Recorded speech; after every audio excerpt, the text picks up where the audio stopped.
नमस्कार दोस्तों, स्वागत है आपका मेरे एक नए वीडियो में। आज ये कोई फैक्ट के ऊपर कहानी नहीं है, कोई इंटरेस्टिंग और अमेजिंग फैक्ट नहीं है कि कहानी नहीं है। ये कहानी है भारत के एक ऐसे इंसान की जिन्होंने अपने से ऊपर हर किसी इंसान को रखा। बोलते हैं कि आप जन्म लेते हैं, कहाँ जन्म लेते हैं इससे फर्क नहीं पड़ता, लेकिन आप जब इस दुनिया से जाते हैं तो आपने इस दुनिया के लिए क्या क्या करके जाते हैं, दुनिया के लोगों के लिए क्या क्या करके जाते हैं, ये ज्यादा मायने रखता है। आज की जो कहानी है दोस्तों, ये इन्हीं शख्स के ऊपर है। शख्स जी का नाम है रतन टाटा जी। रतन टाटा जी का जन्म 28 दिसंबर 1937 को मुंबई में हुआ था। वह भारत के प्रमुख उद्योगपति और टाटा समूह के पूर्व अध्यक्ष थे दोस्तों। उनका पूरा नाम रतन नवल टाटा था। रतन टाटा नवल टाटा के बेटे थे, लेकिन उनके माता पिता का तलाक तब हो गया था दोस्तों जब वे मात्र 10 साल के थे। इसके बाद रतन टाटा और उनके भाई की परवरिश उनकी दादी नवाजीबाई टाटा ने की थी। रतन टाटा ने अपनी प्रारंभिक शिक्षा Cathedral and John Connon school Mumbai से की थी। इसके बाद उन्होंने कार्नेल यूनिवर्सिटी जो अमेरिका में है, वहां से आर्किटेक्चर की डिग्री प्राप्त करी और बाद में वो हार्वर्ड बिजनेस स्कूल में एडवांस मैनेजमेंट प्रोग्राम पूरा किया उन्होंने वहां पे जाके। 1962 में रतन टाटा ने टाटा समूह के साथ अपने कैरियर की शुरुआत करी। उन्होंने टाटा स्टील के जमशेदपुर प्लांट में ग्राउंड लेवल से काम शुरू किया। आप सोचिए दोस्तों, इतने बड़े परिवार से, इतने बड़े बिजनेस परिवार से ताल्लुक रखने के बाद भी उन्होंने सीधा कोई हाई पोस्ट न लेके उन्होंने ग्राउंड लेवल से काम करना शुरू करा, जहां उन्होंने blast formation and shop floor पर काम करने का अनुभव मिला। इस समय के दौरान उन्होंने कंपनी की नीतियों और कर्मचारियों के साथ व्यवहार को समझा, जिससे उन्हें बाद में एक प्रभावशाली नेता बनने में मदद मिली। 1991 में रतन टाटा जी को JRD टाटा के बाद टाटा समूह का अध्यक्ष बना दिया गया। उनके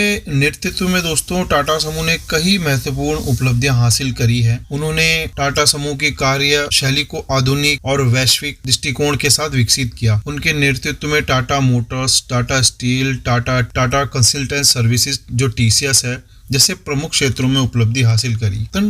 रतन टाटा जी ने टाटा समूह के माध्यम से टाटा इंडिका और टाटा नैनो जैसी परियोजनाओं को हरी झंडी दिखाई। टाटा नैनो उनकी सबसे महत्वाकांक्षी परियोजना थी दोस्तों, जो दुनिया की सबसे सस्ती कार मानी जाती है। जब उन्होंने इस कार को लॉन्च किया था तो तब उन्होंने कहानी सुनाई थी कि कैसे वो एक दिन अपनी कार में जा रहे थे तो उन्होंने एक फैमिली को देखा जो स्कूटर पे थी, 4-5 लोग बैठे हुए थे, वो बारिश में भीग रहे थे। तब उनको लगा कि मुझे मिडिल क्लास या लो मिडिल क्लास परिवार के लिए कुछ करना चाहिए। आप ये सोचिए दोस्तों, शुरू से ही उनकी जो फैमिली थी, समूह था, जो पिछले 200 सालों से इस टाटा समूह है, वो हमेशा देश के लोगों के लिए कुछ ना कुछ सोचते हैं और कुछ ना कुछ करते हैं। ये और समूह की तरह नहीं है जो अपना प्रॉफिट सोचते हैं, क्योंकि जो इनके का प्रॉफिट था 65% का, उसमें से भी शायद ये 62 या 64% ये दान कर देते थे। तो आप सोचिए, तो उन्होंने ये कहानी जब नैनो लॉन्च हुई थी उस दौरान सब लोगों को सुनाई थी कि किस तरीके से उन्होंने उस फैमिली को देखा जो स्कूटर में भीग रही थी। तब उन्होंने एक छोटी फैमिली ओरिएंटेड एक नैनो कार लॉन्च करी जो मात्र 1 लाख के आसपास की कोई भी खरीद सकता था। रतन टाटा जी के कार्यकाल के दौरान टाटा ने अंतरराष्ट्रीय स्तर पर कई बड़ी कंपनियों का अधिग्रहण भी किया दोस्तों। इनमें से प्रमुख कंपनियां थी टाटा जी द्वारा टेटली कंपनी का अधिग्रहण किया गया सन 2000 में, टाटा मोटर्स द्वारा जगुआर और लैंड रोवर का अधिग्रहण किया गया 2008 में। ये बहुत इंटरेस्टिंग कहानी है दोस्तों। और उसके बाद टाटा स्टील द्वारा कोरस का अधिग्रहण किया गया 2007। ये जितनी भी कंपनियां इन्होंने टाटा समूह ने ली, इसमें अंतरराष्ट्रीय पहचान टाटा कंपनी को मिली और सारी कंपनी एक वैश्विक कंपनी में तब्दील हो गई। रतन टाटा जी ने न केवल एक सफल उद्योगपति बल्कि एक बड़े परोपकारी भी थे। उन्होंने शिक्षा, चिकित्सक, ग्रामीण विकास के क्षेत्र में महत्वपूर्ण योगदान दिया। टाटा ट्रस्ट के माध्यम से उन्होंने समाज के कमजोर वर्ग के लिए कई योजनाएं शुरू करी। उनकी दानशीलता की भावना का उदाहरण यही है कि उन्होंने अपनी संपत्ति का लगभग 65% हिस्सा परोपकार के लिए दान कर दिया गया। रतन टाटा जी को उनके उत्कृष्ट योगदान के लिए भारत सरकार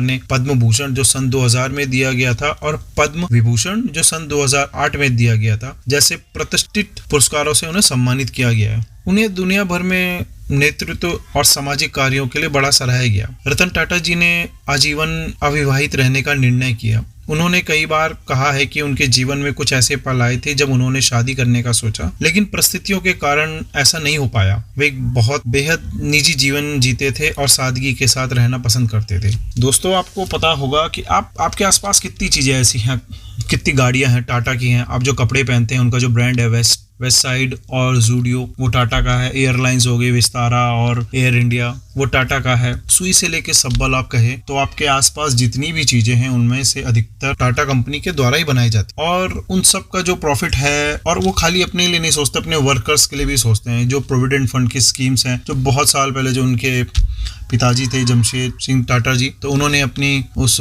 कॉटन मिल में उस चीज को शुरू किया था, जो सबसे पहली कंपनी उन्होंने खोली थी। आज रतन टाटा जी अपनी कंपनी और सामाजिक कार्यों में सक्रिय थे। उनकी नेतृत्व और परोपकारिता के लिए उन्हें एक आदर्श व्यक्ति उनको बना दिया गया। जो भी वो काम करते थे उनकी ट्रस्ट चलती थी, वो दान बहुत देते थे। मतलब एक इंसान को देने वाला बनना चाहिए, कोई उनसे सीखे। पहला होटल जो ताज होटल है, जो पहला इलेक्ट्रिसिटी वाला होटल 5 स्टार होटल ताज होटल, वो उन्हीं की टाटा समूह की देन है। रतन टाटा जी का जीवन न केवल उद्योग क्षेत्र में सफलता की मिसाल है, बल्कि समाज के प्रति जिम्मेदारी निभाने का उत्कृष्ट उदाहरण भी है दोस्तों। लेकिन जो बुरी खबर भी दोस्तों जो बीते दिनों से आ रही थी, जिसमें भारत के सबसे बड़ी उद्योगपति रतन टाटा जी का बुधवार शाम को निधन हो गया। 86 साल की उम्र में उन्होंने अंतिम सांस ली। रतन टाटा जी काफी टाइम से बीमार चल रहे थे दोस्तों। उन्हें मुंबई के ब्रीच कैंडी अस्पताल में भर्ती कराया गया। रतन टाटा जी ने टाटा ग्रुप को 30 साल तक लीड किया। वह टाटा सन्स के चेयरमैन भी रहे। रतन टाटा ट्रस्ट के हेड भी थे। टाटा सन्स के चेयरमैन एन चंद्रशेखर ने एक बयान में कहा, बहुत दुख के साथ हम श्री रतन नवल टाटा जी को विदाई देते हैं। वह एक महान नेता थे। उन्होंने टाटा ग्रुप को ही नहीं बल्कि हमारे देश को भी आकार दिया है। टाटा ग्रुप के लिए श्री टाटा जी सिर्फ एक चेयरपर्सन से बढ़कर थे।